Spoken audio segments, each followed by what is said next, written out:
louvamos, Senhor Jesus Cristo, e vos bendizemos, porque pela vossa santa cruz remistes o mundo. Em nome do Pai, do Filho, do Espírito Santo. Amém.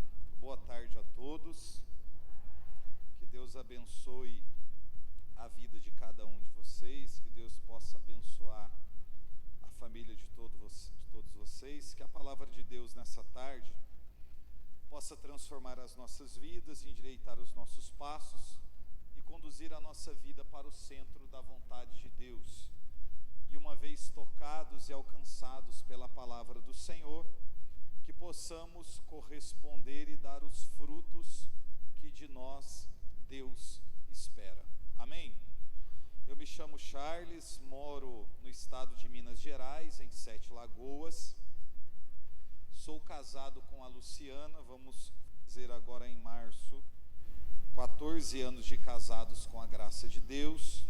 Nós temos um casal de filhos, a Kathleen, de 12 anos, e o meu caçulinha, o Israel, que vai completar 7 anos.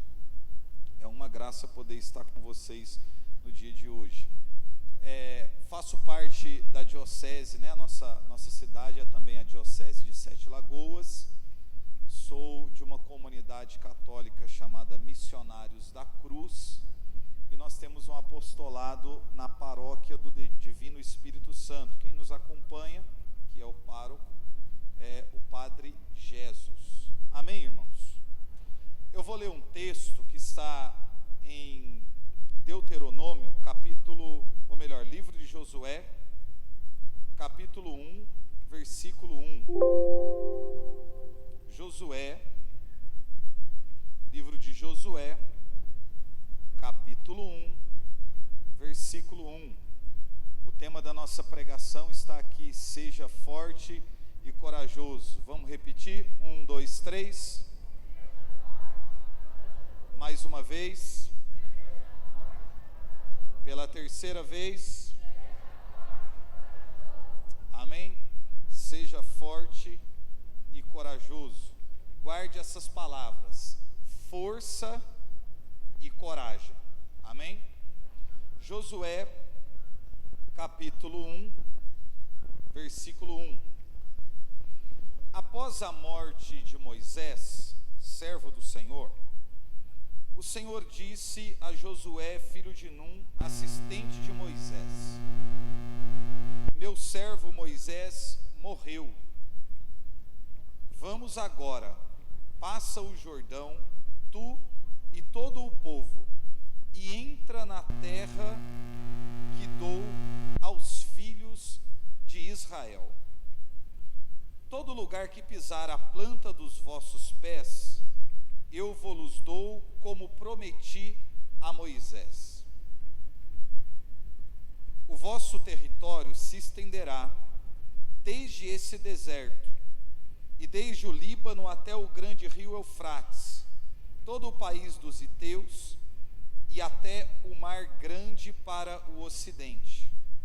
Enquanto viveres, ninguém te poderá resistir.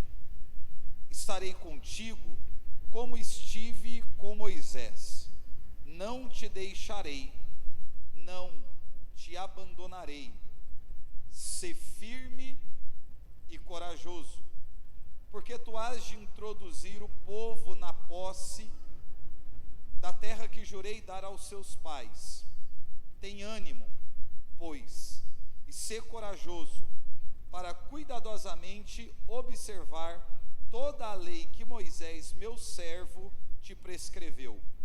Não te afaste dela, nem para a direita, nem para a esquerda, para que sejas feliz em todas as tuas empresas. Traze sempre na boca as palavras deste livro da lei. Medita-o dia e noite, cuidando de fazer tudo o que nele está escrito. Assim, prosperará em todos os caminhos e serás bem-sucedido. Isto é uma ordem: sê firme e corajoso. Não te atemorizes, não tenhais medo, porque porque o Senhor está contigo em qualquer parte para onde fores. Vamos aplaudir a palavra do Senhor.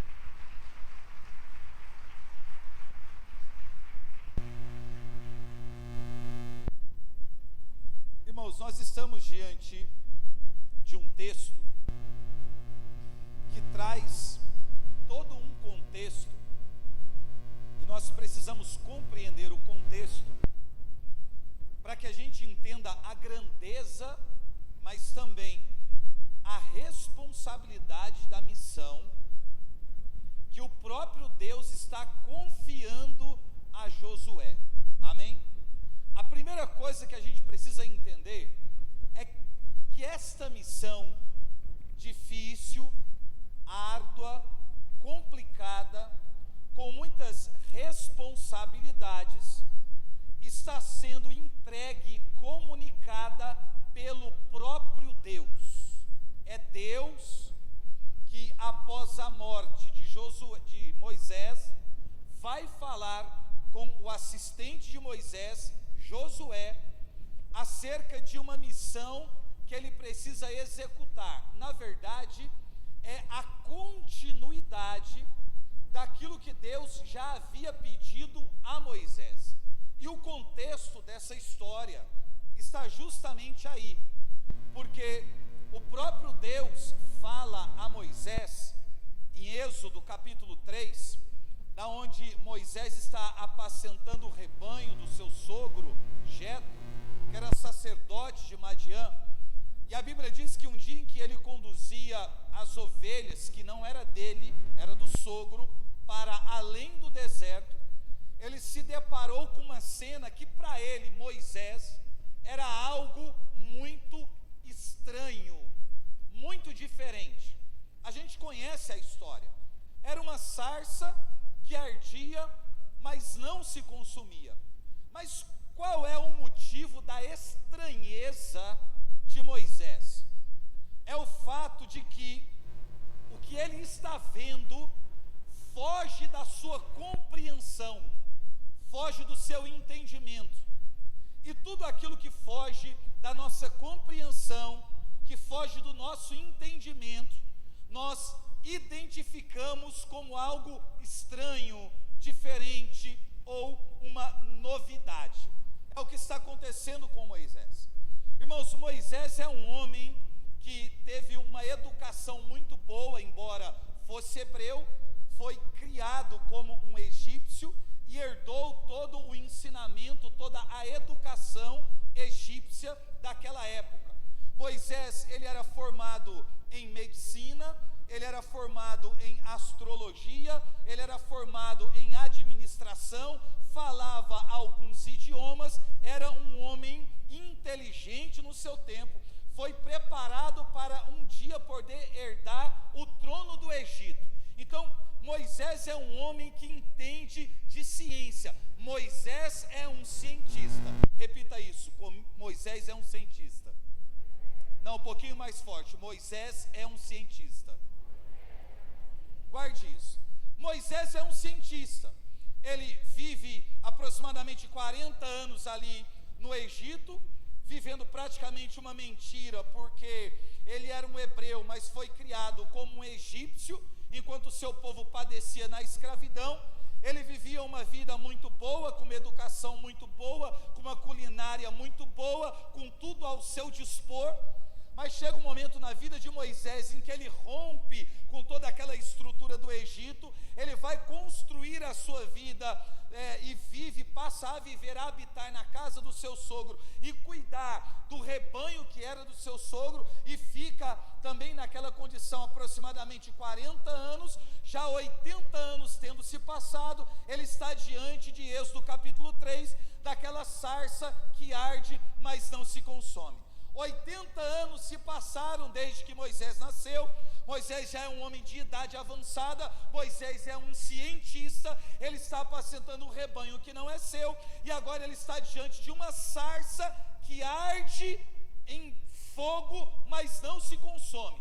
Para um cientista, para alguém que conhece dos astros, para alguém que conhece e sabe sobre a medicina antiga do Egito, para alguém que é um administrador, para alguém que é uma pessoa, que é um intelectual, ele prende a sua atenção em uma sarça que arde, mas não se consome.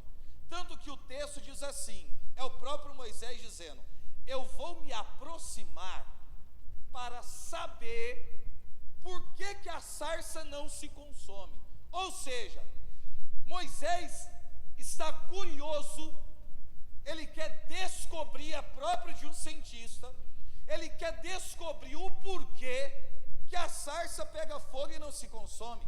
Moisés já viu, claro, o fogo antes, e tendo visto o fogo antes, ele sabe que o fogo destrói tudo que toca. Agora, aquele arbusto seco, que rapidamente seria devorado pelo fogo, não está se consumindo.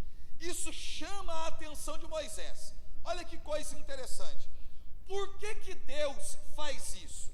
Porque é o próprio Deus que cria um cenário para poder fazer um chamado na vida de Moisés. É Deus criando um cenário para chamar a atenção de alguém, para que Deus fale com este alguém e para que vocacione esta pessoa para a obra que ele, o próprio Deus, quer que aquele indivíduo possa executar. Irmãos, é sempre assim. Deus vai sempre criar um meio, criar um cenário, criar um evento para chamar a nossa atenção, para que quando nós atendermos ou nos aproximarmos ou formos a um determinado lugar, ali Deus possa se comunicar conosco. Charles, o que você está me dizendo? Que do mesmo jeito que Deus colocou fogo em um arbusto no meio do deserto e não permitiu que aquela madeira se consumisse pelo fogo, para poder chamar a atenção de Moisés, para fazer um chamado na vida de Moisés e mudar a vida de Moisés de uma vez por todas, Deus também preparou esse retiro nesse final de semana para atrair a sua atenção, para que quando você estivesse aqui, Ele mudasse a sua vida por inteiro. É assim que Deus age. Ele sempre vai criar um cenário para chamar a nossa atenção.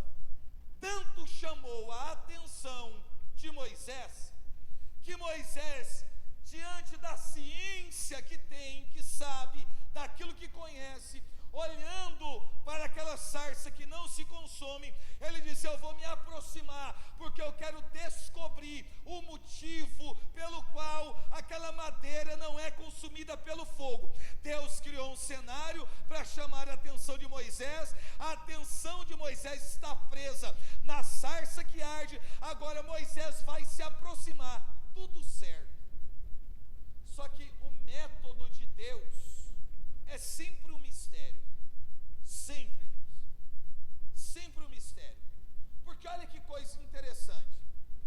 Deus criou um cenário, Deus não permitiu que o madeiro se consumisse pelo fogo, porque tem um objetivo. Deus nunca vai criar um cenário, um ambiente, se aquilo não tiver um propósito. Tudo que Deus faz é para atender propósito. Amém? É para atender propósito. Não é por acaso que acontece. Não é do nada, simplesmente sem propósito. Não é isso. Existe um propósito para Deus fazer que aquela sarça não se consuma pelo fogo. E qual é o propósito? Chamar a atenção de Moisés. Por quê? Porque Deus tem uma missão para Moisés. Para quê? Para que Moisés, dando o sim, possa tirar o povo do Egito. Por quê? Porque Deus quer que esse povo saia do Egito e vá até a terra de Canaã. Para quê? Para que o povo entenda que Deus é um Deus que não abandona os seus filhos. Sempre tem um propósito naquilo que Deus faz. O propósito primeiro é chamar a atenção de Moisés. O que Deus quer? Que Moisés se aproxime para para que Deus possa estabelecer diálogo com Moisés. E quando Moisés vai em direção à sarça, Deus diz assim: não te aproximes aqui. Gente, tem coisa que a gente lê na Bíblia que a gente precisa refletir sobre elas. É a mesma coisa de alguém te convidar para ir numa festa e quando você for a pessoa não te deixar entrar. Aí você pensa, mas qual é o sentido? Se eu não poderia entrar, para que eu fui convidado? Será que eu fui convidado só para ser envergonhado ao ser barrado na entrada?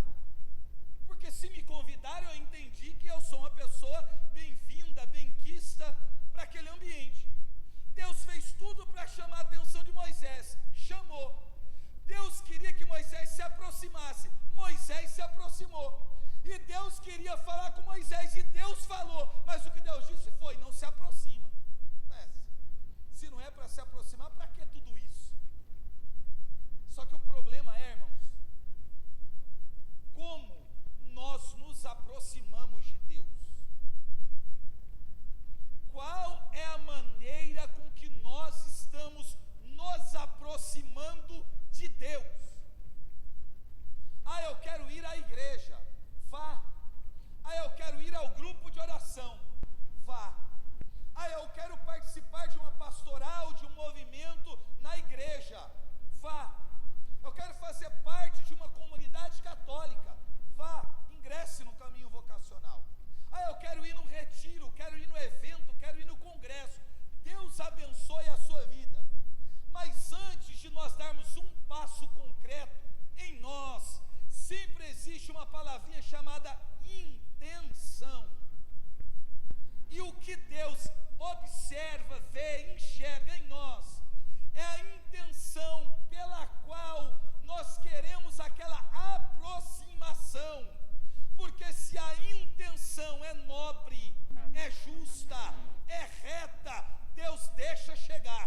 Se a aproximação é mentirosa, interesseira, pecaminosa, vai haver sempre uma barreira, um bloqueio entre você e Deus, por mais que você esteja em um ambiente de espiritualidade.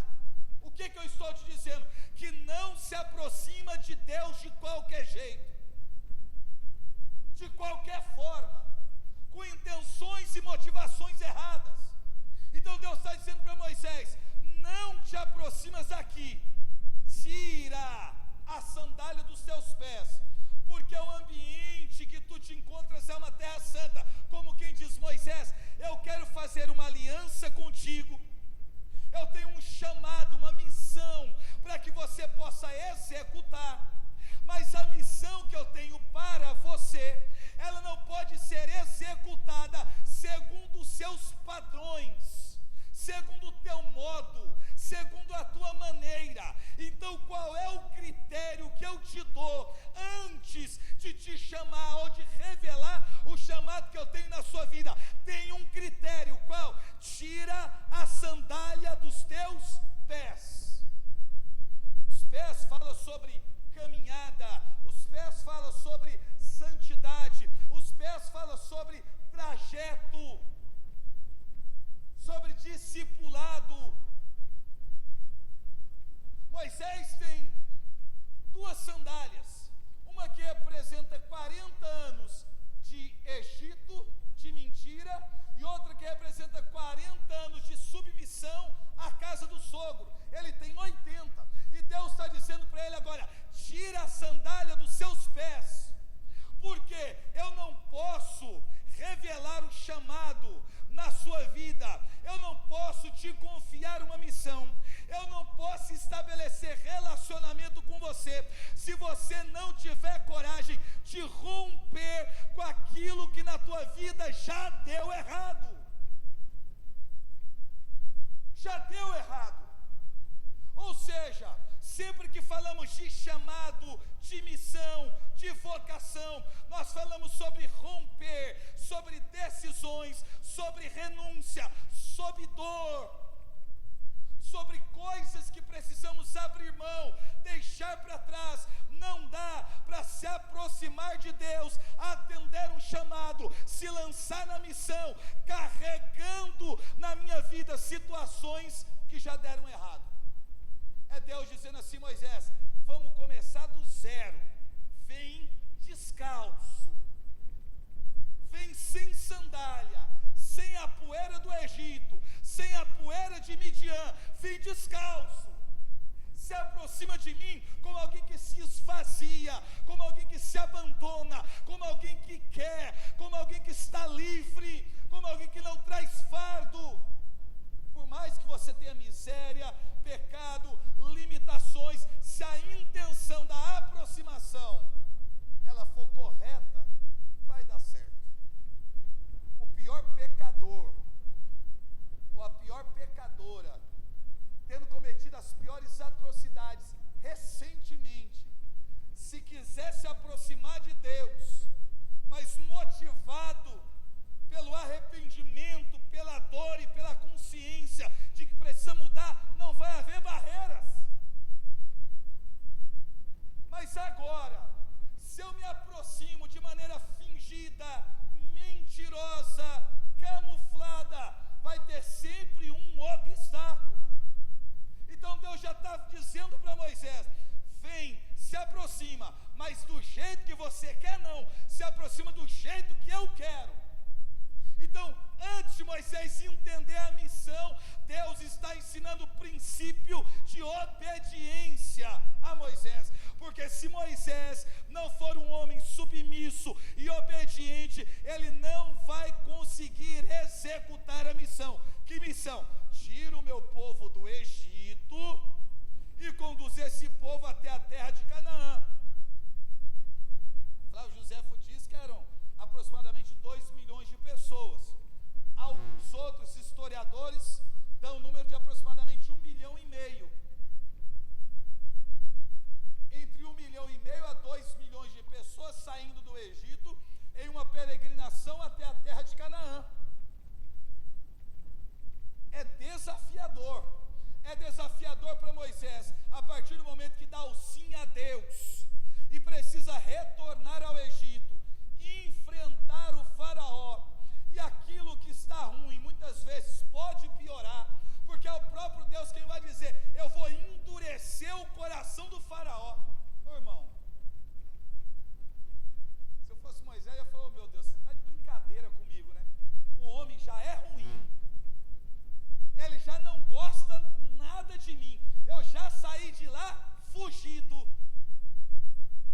não precisa endurecer nada, deixar mais difícil. Deus está dizendo: não, ele é ruim, ele é complicado, ele escraviza pessoas, ele te detesta, mas eu vou endurecer o coração dele ainda mais.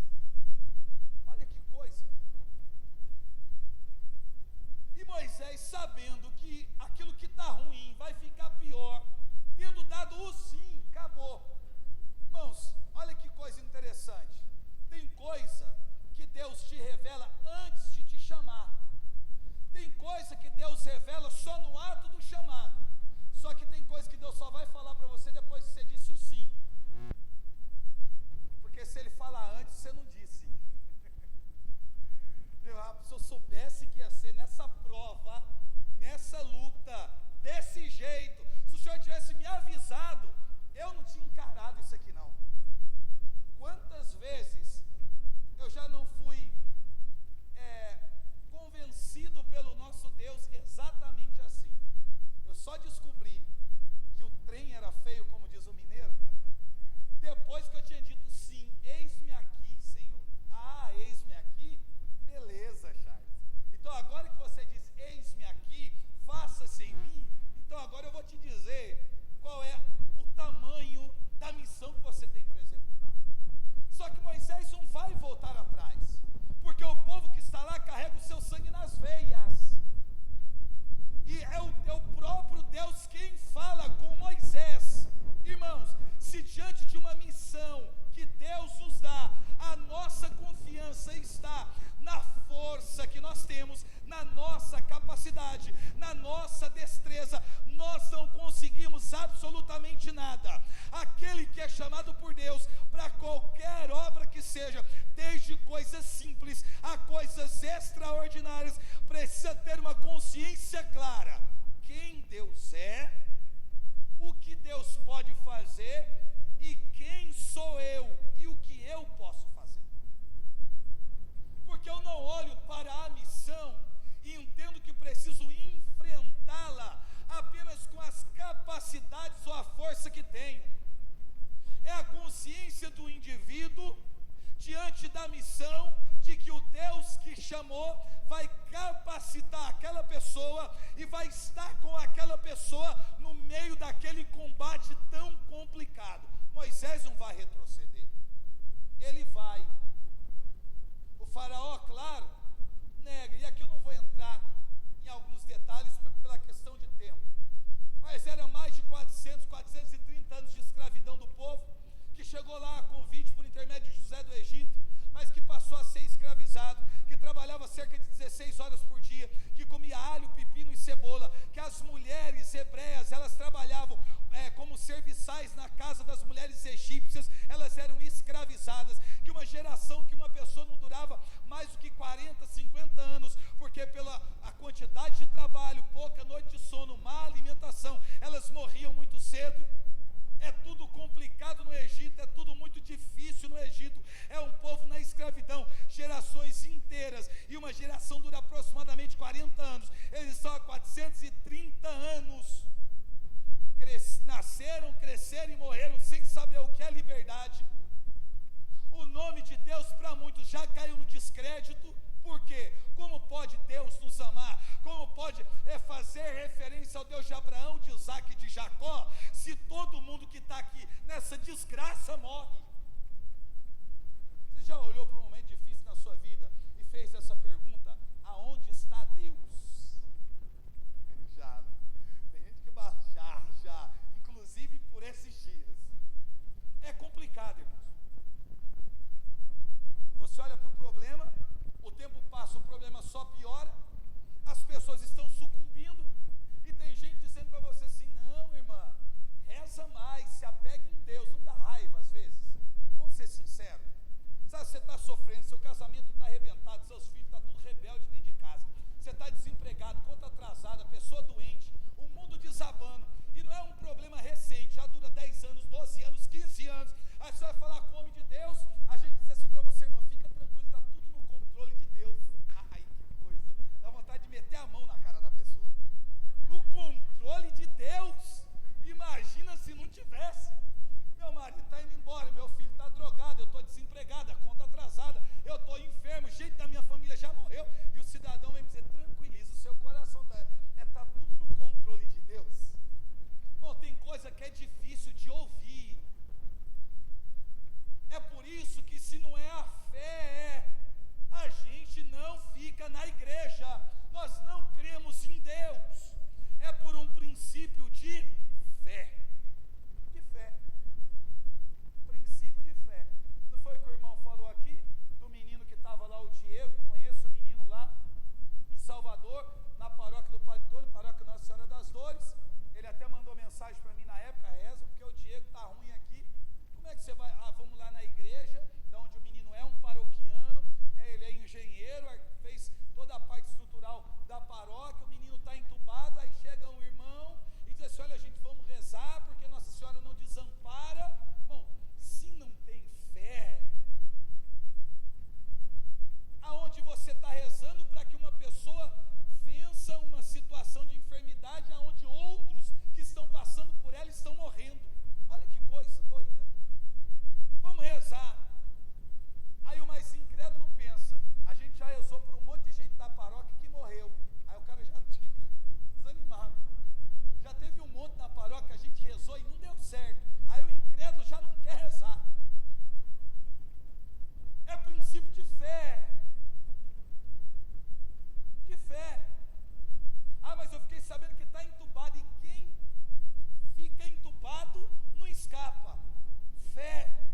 Agora, para diante dos prós e dos contras, você ouvir um direcionamento de Deus pela boca de um profeta e começar a rezar por uma situação que está devastando a vida de um monte de gente, a gente só faz por um princípio de fé. Porque senão a gente não faz, senão a gente não chega em lugar nenhum.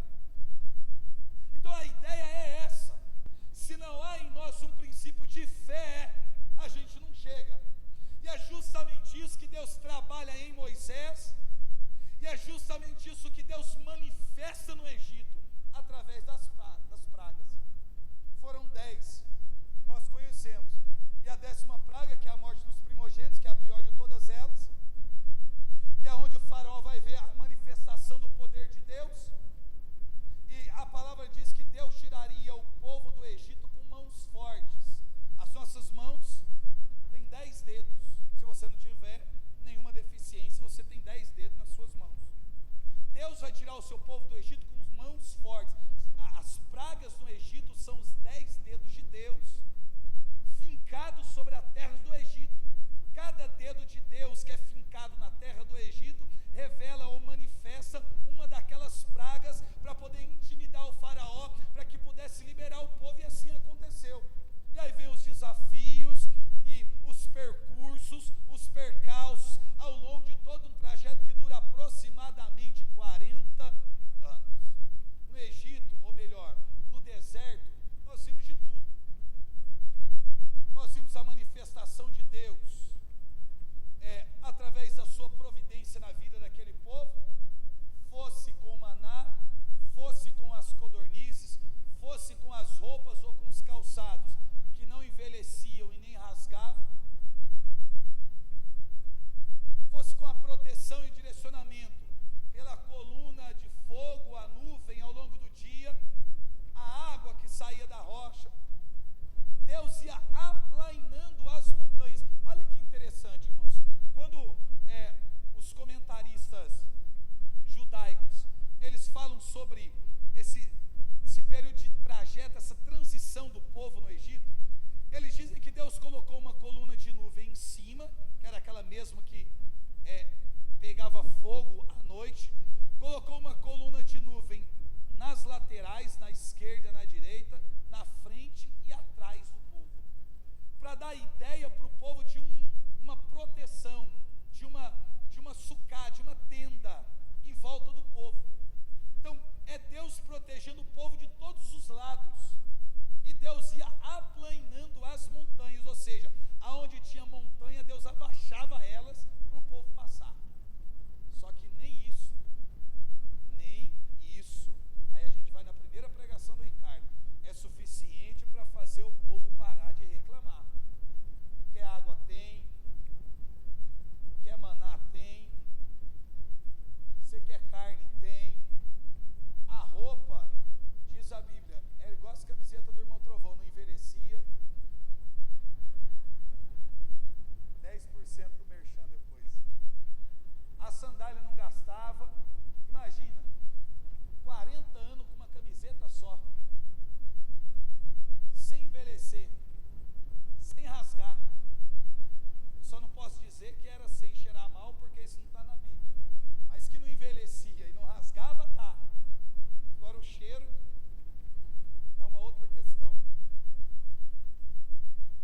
Deus cuidando do povo. E o que o povo estava fazendo? Reclamando.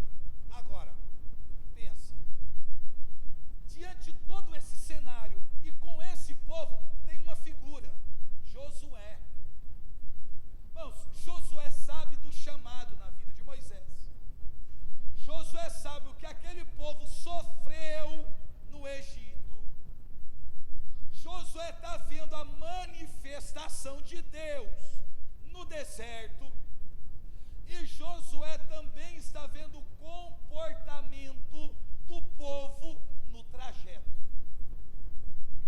Só que qual é o conforto para Moisés? A responsabilidade não é minha. Quem é o líder? Moisés. Quando tinha um problema, tinha que falar com quem? Com Moisés. Quando Faraó estava no encalço do povo, querendo levar o povo novamente para o Egito, quem que o povo foi atrás de? Vamos, gente, pelo amor de Deus, vocês não leem Bíblia, não? Moisés. Quando o povo estava com sede, não tinha água para beber, eles foram atrás de Moisés ou de Josué? De Moisés. Quando eles precisavam comer e para que o maná caísse do céu, eles foram falar com Moisés ou com Josué? Quando cansaram de comer maná, até porque comer maná todo dia enjoa. Só quem não enjoa de comer uma coisa só é nordestino, que come cuscuz de manhã, de tarde e de noite. Fora o povo hebreu e nordestino, que come uma coisa só o ano todo, sem reclamar, que se faltar dá abstinência. Nordestino, quando vem para outro lugar que não tem cuscuz 3 dias, ele começa a ir no supermercado querer comprar uma cuscuzeira, né? É desse jeito. Aí o povo está assim, reclamando.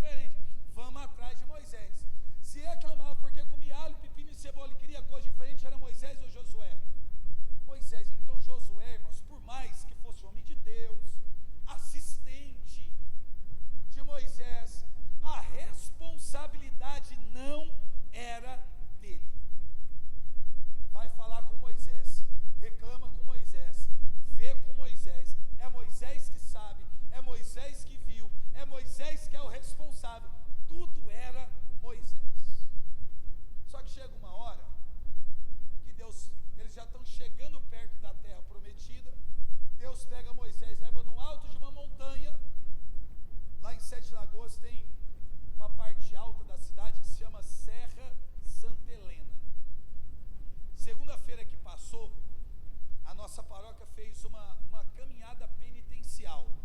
Nós fomos com alguns membros da nossa paróquia, Divino Espírito Santo, fazer essa caminhada penitencial, subir a serra, a pé.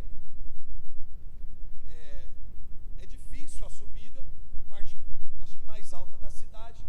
Lá de cima você vê toda a cidade, praticamente toda a cidade de Sete Lagoas, né? Lá de cima da Serra Santa Helena. Então a gente subiu em oração, fazendo essa caminhada penitencial com algumas pessoas ali da paróquia.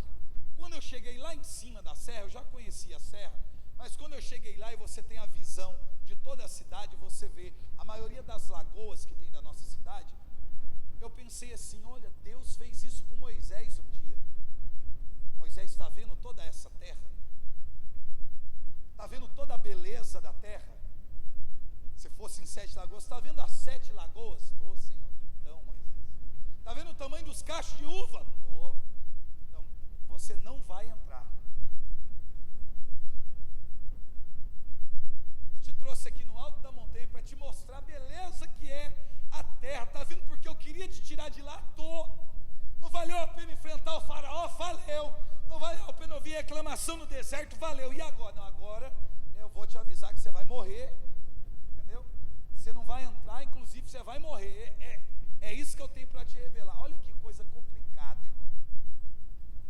É claro que aquilo que Deus tinha para Moisés era algo além daquilo que ele estava vendo, porque era Jerusalém celeste, era uma outra coisa, mas isso a gente deixa para uma outra pregação.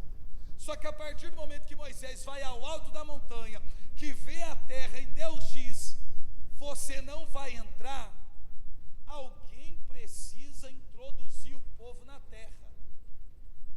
Aí imagine que Josué está tranquilo, tendo feito todo esse percurso de 40 anos, conhecendo toda a história, aprendeu muita coisa com Moisés. Só que Josué não é como a maioria das nossas lideranças no dia de hoje, que tem o desejo, a vontade, o sonho de coordenar alguma coisa. Não. Ou que quando coordena quer morrer na coordenação. Não. Josué está vivendo a sua vida tranquilo, só quer fazer a vontade de Deus, ele quer entrar na terra, só que Moisés não vai. E após a morte de Moisés, Deus vai falar com Josué. E diz, Josué, você sabe da missão, não sabe de Moisés? Sei. Você sabe do sofrimento do povo, não sabe? Sei. Você até viu a terra, não viu? Vi. Sabe que lá precisa ser conquistado, é difícil, não sabe? Sei. Então, agora você vai dar continuidade naquilo que Moisés iniciou. Gente, o chamado não era para Josué, o chamado era para Moisés. Só que alguém precisa introduzir o povo. E agora Josué vai assumir essa responsabilidade. Irmãos, assumir responsabilidade é fácil? Não, não é fácil. Não é fácil. Muitas vezes a gente não tem noção quando a gente diz sim. Eu convivo com algumas pessoas lá na comunidade e algumas delas me dizem assim, eu sofro demais porque eu não consigo dizer não. Tem gente assim no nosso meio que tem dificuldade de falar não, para não desagradar, que para não ficar mal, acaba dizendo sim e depois se arrepende do sim que deu. E quando tem a oportunidade de dizer não, diz sim de novo. Não é? Só se mete em rascada. Eu não tenho esse problema. Eu, para dizer não para uma pessoa, pode ser quem for, na circunstância que for, e eu digo não feliz. Eu gosto de dizer não. Ver o ar de decepção na cara do outro, oh meu Deus, isso é bom demais. Eu acho muito legal. Eu não tenho problema em dizer não para ninguém. Eu até procuro oportunidades para eu dizer não, não vou, não quero, não aceito. Eu fui no encontro nesse final de semana, o menino chegou com um livro, olha, eu escrevi um livro, eu vim te dar, só que o menino veio com uma intenção errada. Eu falei, irmão, muito obrigado, eu não quero. Você tem coragem de falar não para o cara que escreveu um livro, quer te dar um livro? Eu tenho. E eu fiquei muito feliz com isso. Charles, você é mal assim? É, fazer o quê, né? São as minhas misérias. Eu não tenho dificuldade de dizer não. Qual é a consequência disso? Eu vivo em paz.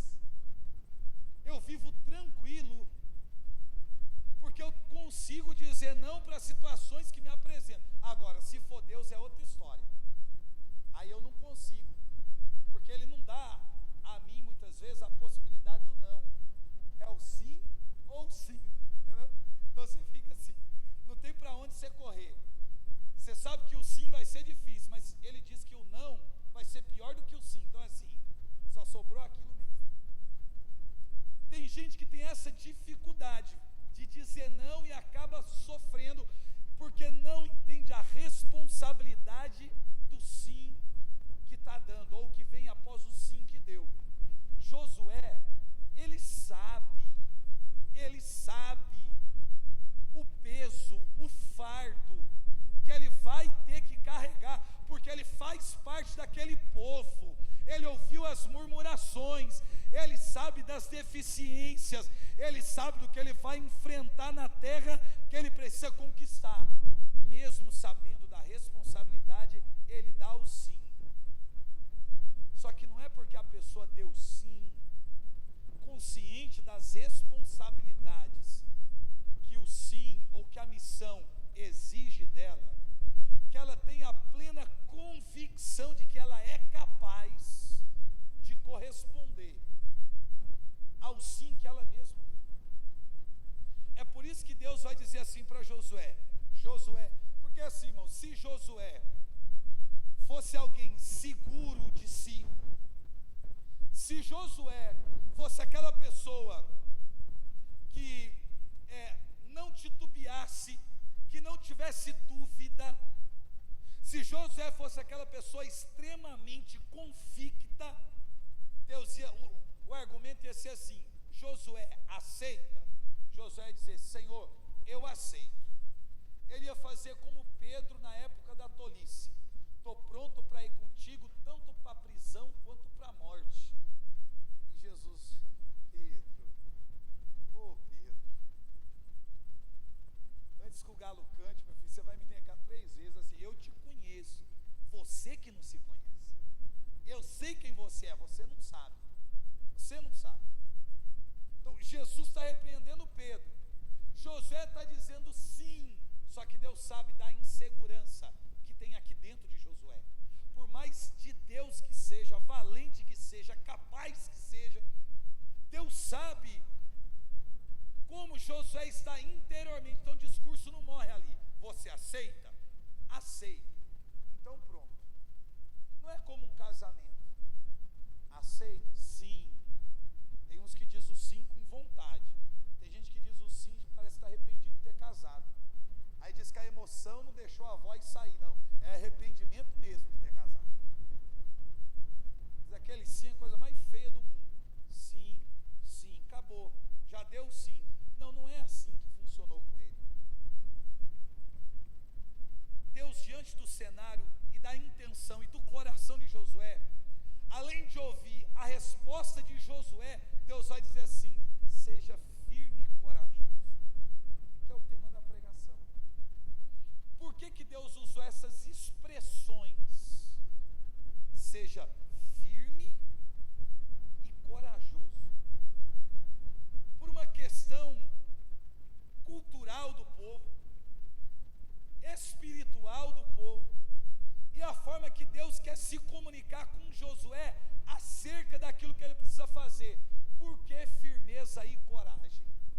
Porque essa missão que Deus confiou a Moisés, ela chegou em um ponto da missão, em um extremo da missão, que vai exigir do povo, do líder ou dos líderes, vai exigir firmeza e coragem. Ou seja, a missão chegou em um ponto na onde eles vão precisar combater. Olha que coisa, ao longo desses 40 anos, Deus dá água, Deus dá o pão, Deus dá a carne, Deus aplana a montanha, Deus não deixa a roupa envelhecer, Deus faz a coluna de nuvem pegar fogo, Deus faz sombra para o povo, Deus vai cuidando, tratando, alimentando, conduzindo, protegendo, cercando. Mas chegou em um momento da missão que Deus diz: agora vocês vão ter que batalhar, agora vocês vão ter que enfrentar, agora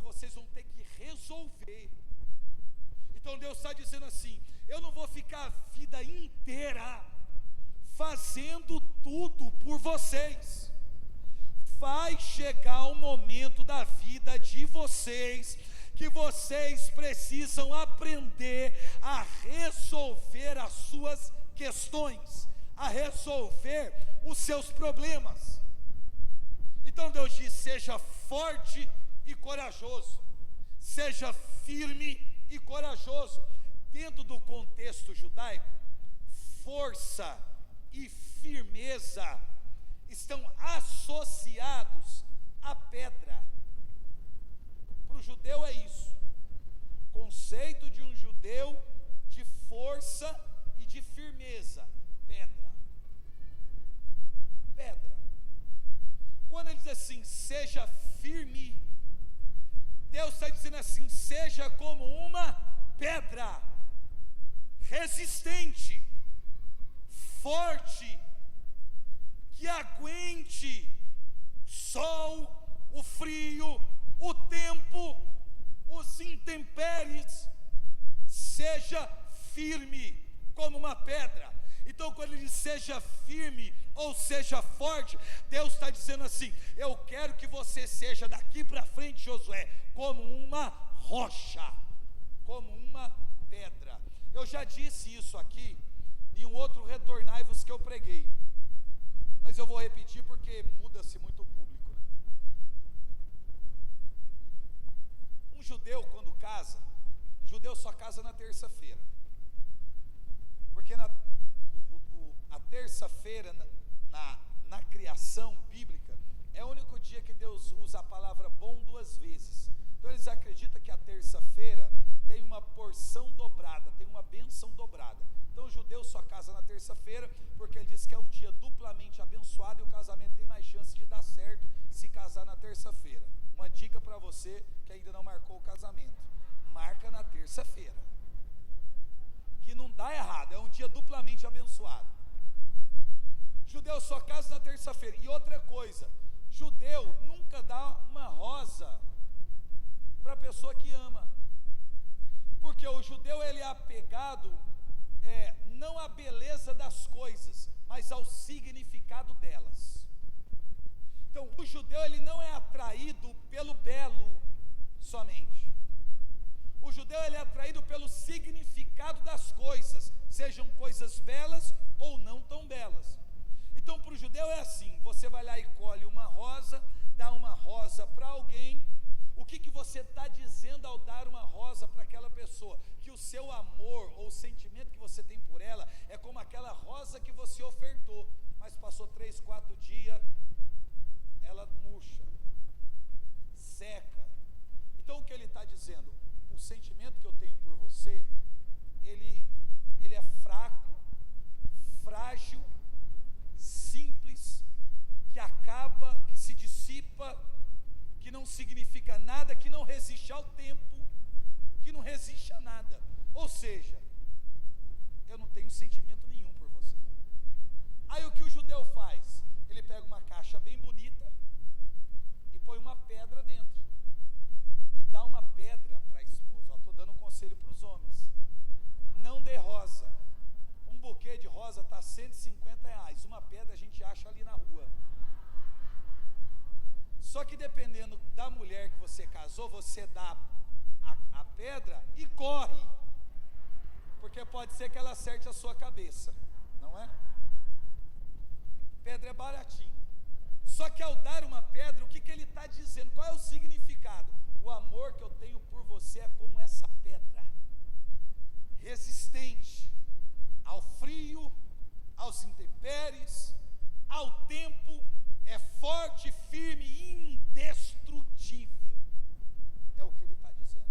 Deus está dizendo para Josué o quê? Seja firme, seja forte, seja pedra. O que foi que o nosso Senhor disse para Pedro? Pedro, tu és pedra. Pedra.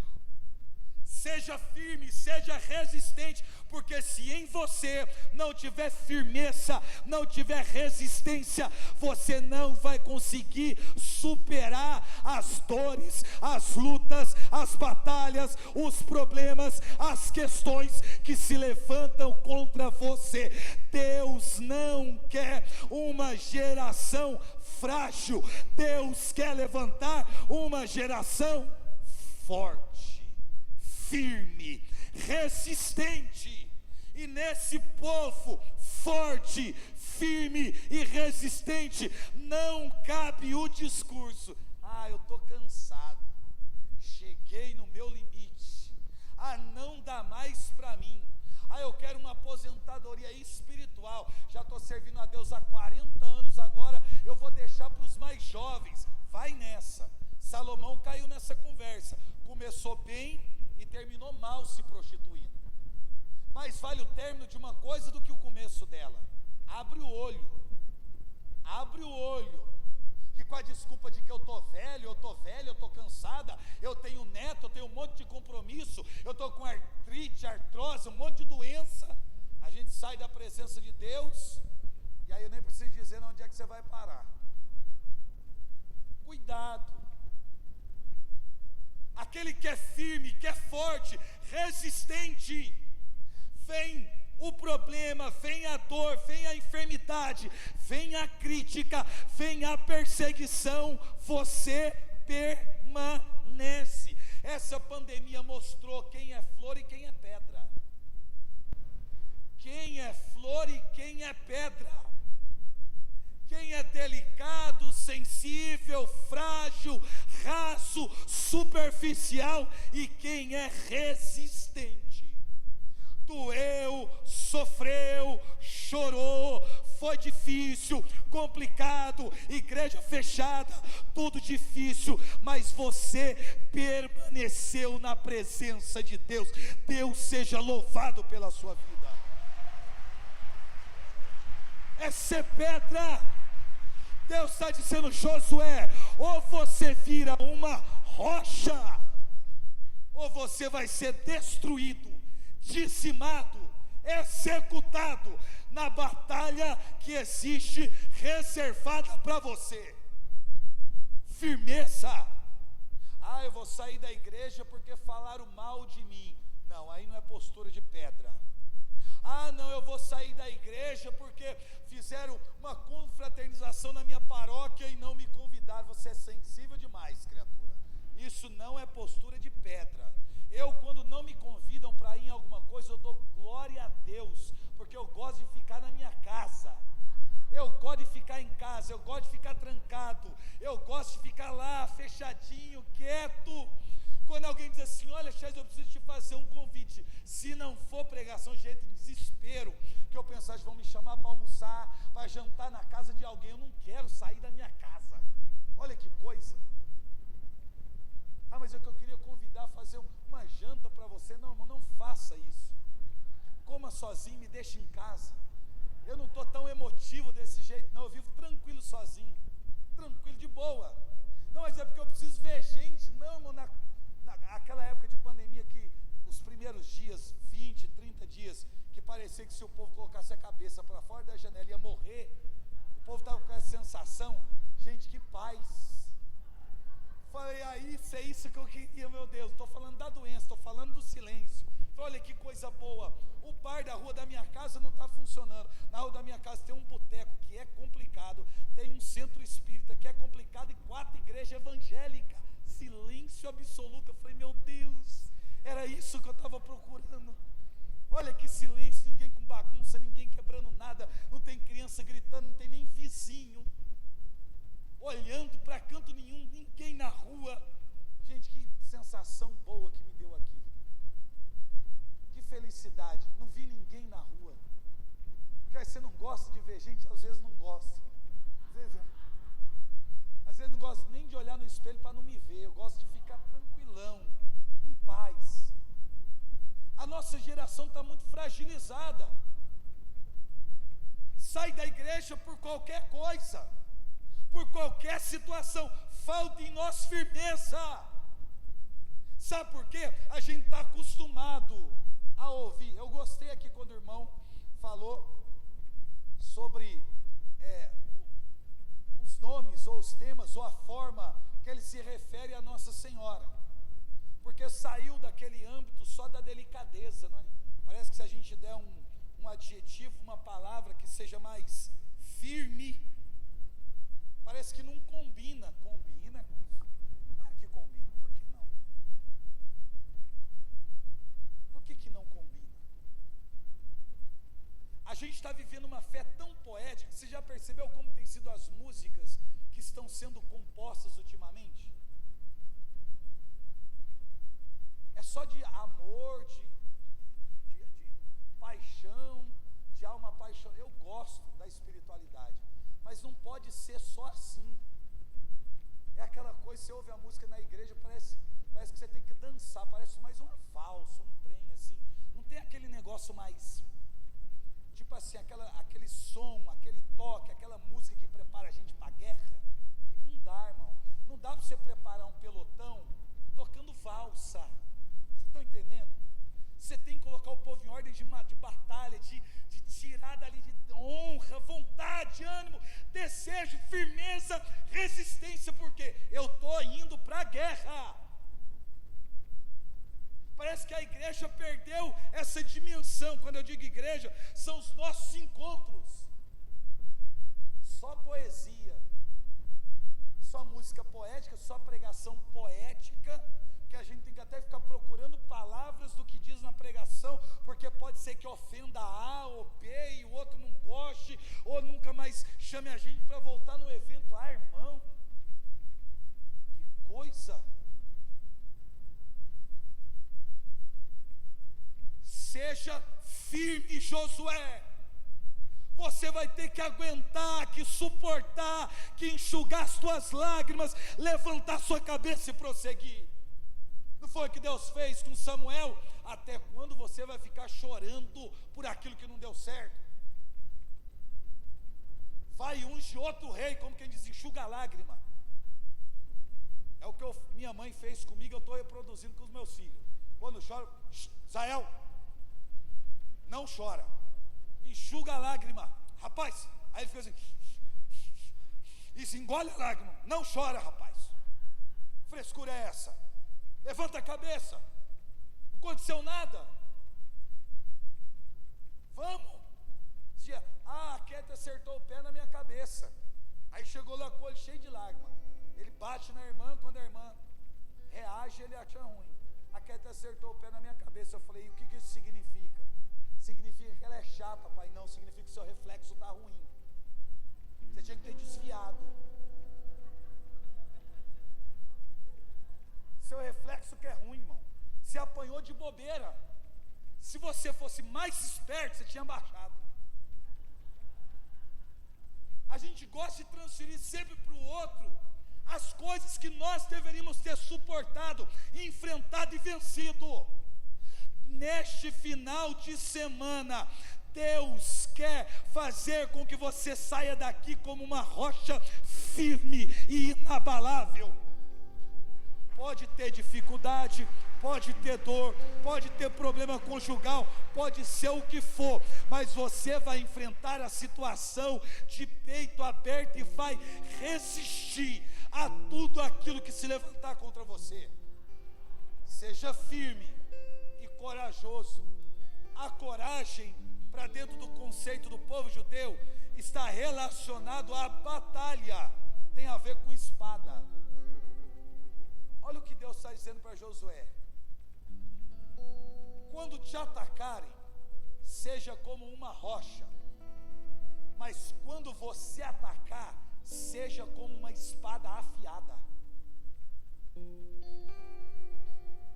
Seja como uma espada, resista a tudo, seja firme. Quando o inimigo se levantar, quando a dor vier, quando o sofrimento bater, resiste, seja firme.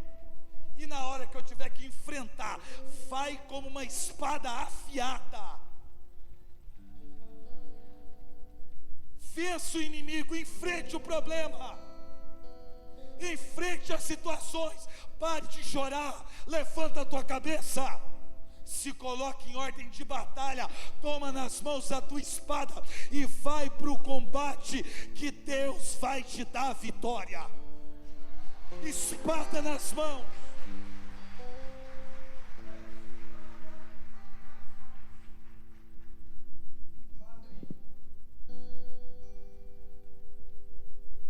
Padre Antônio Vieira, ele diz assim, que Pedro, falando sobre o texto de Josué,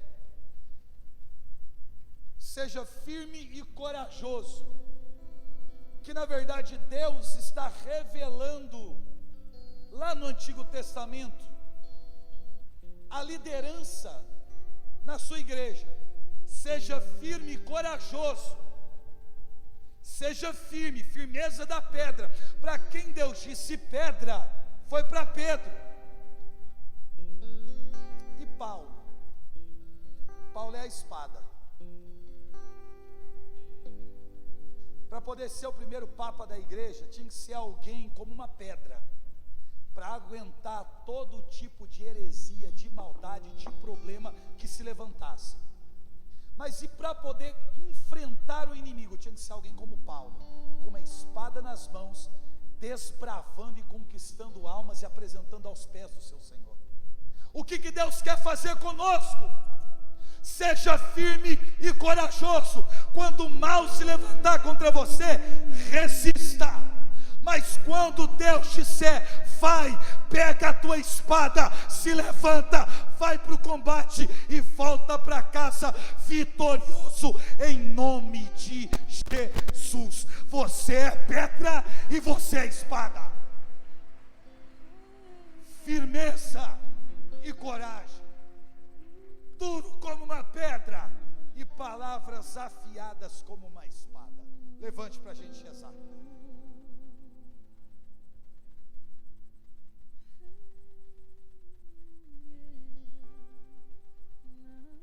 Resista. Mas os inimigos na terra que eu tenho que conquistar são gigantes, são inúmeros. E se eles nos atacar? Resista. E se lançarem dardos contra nós? Resista. Mas e se vier uma pandemia? Resista. Mas e se tiver uma crise econômica? Resista. Mas e se tiver uma crise de fé? Resista. Mas e se eu não encontrar a igreja aberta? Resista. Resista. Aguente. Mas e se quem eu amo ficar enfermo? Permaneça. Resista. Mas vai chegar uma hora que você não vai se portar só como pedra. Vai chegar uma hora que Deus vai dizer, olha, tá bom de ser pedra, pega a espada. Pega a espada e vai para cima do inimigo. Pega a espada e enfrenta o seu problema. Pega a espada e vença essa crise. Pega a espada e vença esse problema emocional. Chegou a hora de você atacar. A gente ficou um tempão como pedra na pandemia, aguentando, suportando, chorando, perdendo pessoas, tantas situações, mas você permaneceu. E agora o que Deus quer falar para você? Você já se portou como pedra, parabéns. Agora eu quero que você pegue a sua espada na mão. Agora você vai entrar na terra, vai derrubar os gigantes, vai derrubar o exército, e eu te darei vitória. Deus quer te dar vitória. Deus quer que você vença o combate. Deus quer que você pegue a sua espada. Levante as suas mãos. A força no combate não depende do número. A vitória no combate não depende do número, mas da força que desce do céu. A força que nós precisamos vem do alto, vem de Deus, é o Espírito que nos alcança. Então eu quero que você clame a presença de Deus, Clame como alguém que está se preparando para a guerra. Clame como alguém que vai enfrentar as batalhas, que vai enfrentar as lutas, que vai resolver os problemas. Solte a sua voz e ore. Solte a sua voz e clame. Clame a presença de Deus. Clame o Espírito Santo de Deus.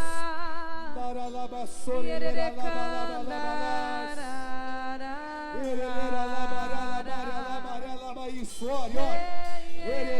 Ore como um exército. Solte a sua voz. Solte a sua voz. Solte a sua voz. Que ela seja como uma trombeta nesta hora, a intimidar o inimigo.